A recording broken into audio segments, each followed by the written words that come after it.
Hey, what's going on, everybody? This is the Dysfunctional Gamer coming at you from TGN, a career path in video. So today I'm going to go ahead and start touching up a little bit on glyphs.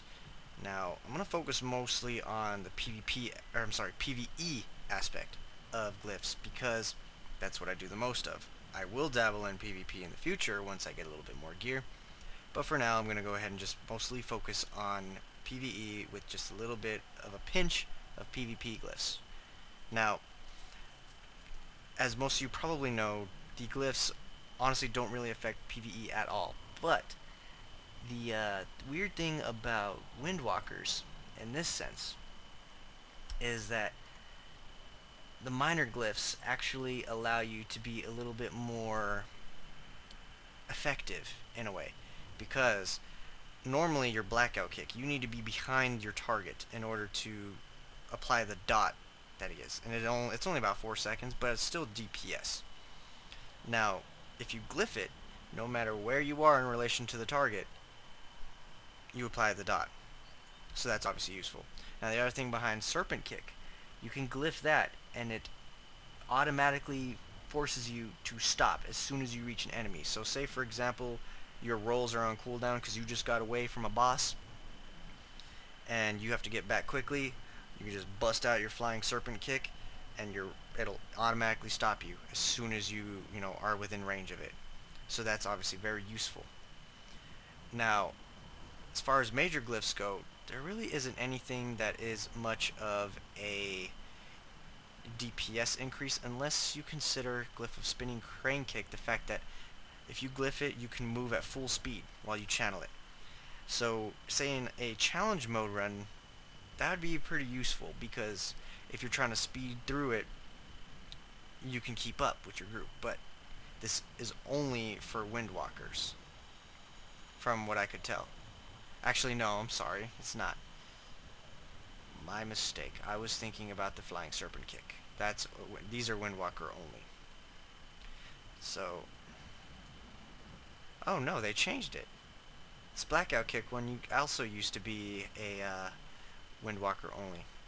At least I swear it was. Anyway, no matter. So obviously that would be something useful even to use as a Brewmaster, because it's more damage, more threat. And of course, your Blackout Kick applies your shuffle as it is, so it's very useful.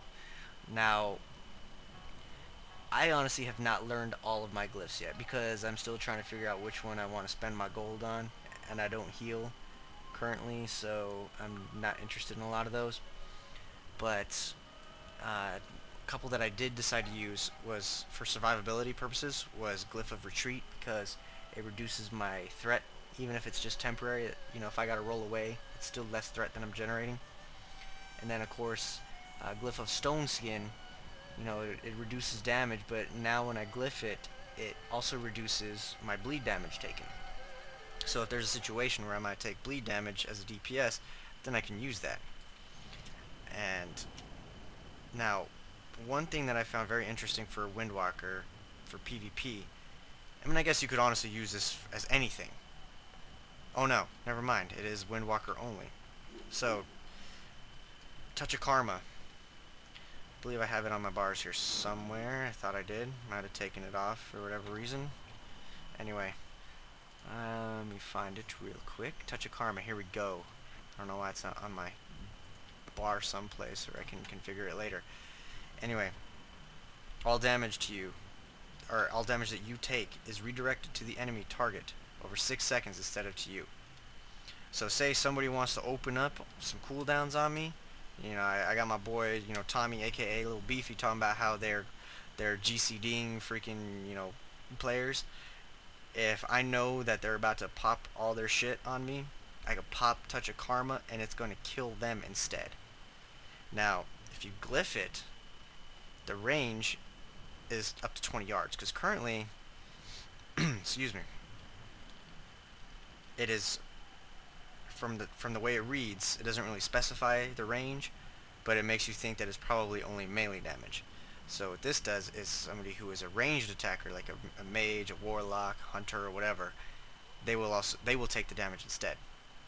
So that's obviously something very useful in PvP, something to keep in mind if you're trying to get set up for PvP. I found that earlier when I was just digging through these, and a lot of the other ones are aesthetics. But this server, a lot of the glyphs have been very expensive, so I've been waiting to buy them, and I tend to be fairly cheap with my gold. I mean, I have probably about a total of 22k across my characters right now, but I like to be careful because you never know when something really good pops up on the auction house and you want to buy it. But yeah, there's a lot of fun stuff that are just for aesthetics. Anyway, that's my take on glyphs for monks, mostly for brewmasters and windwalkers. Well, in this case, mostly windwalker. And I hope you guys find this information useful, and I will continue to share more in the future. So if you guys find what I do interesting and all that good stuff, by all means do me the honor, hit like, subscribe, share with your friends, and also let me know what you think. Like, let me know what you find if you play a monk, because I honestly haven't seen too many monks, so it doesn't seem like it's going to be that difficult to be a subject matter expert. So, that being said, this is that Dysfunctional Gamer signing off.